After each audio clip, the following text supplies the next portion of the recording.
तसव्वुर करें कि अगर कोई तोता आपकी कोई चीज़ चुरा ले तो क्या आप पुलिस तलब करेंगे? यकीन करना मुश्किल होगा, मगर जनूबी कोरिया में ऐसा अनोखा वाक़या सामने आया जहां एक कैफ़े ने कॉफ़ी चोरी करने वाले तोते को पकड़वाने के लिए पुलिस को तलब कर लिया।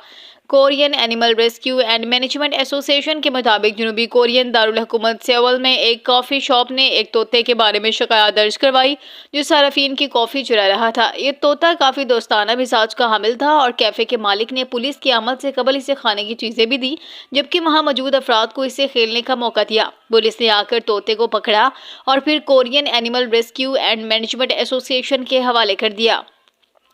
अमेज़न नस्ल का यह तोता बिज़ाहिर पालतू महसूस होता है, जिसकी सेहत बहुत अच्छी है और इस नस्ल के तोते नायाब होते हैं। जनूबी कोरिया में खसूसी इजाज़त के बगैर उन्हें पालने की इजाज़त नहीं।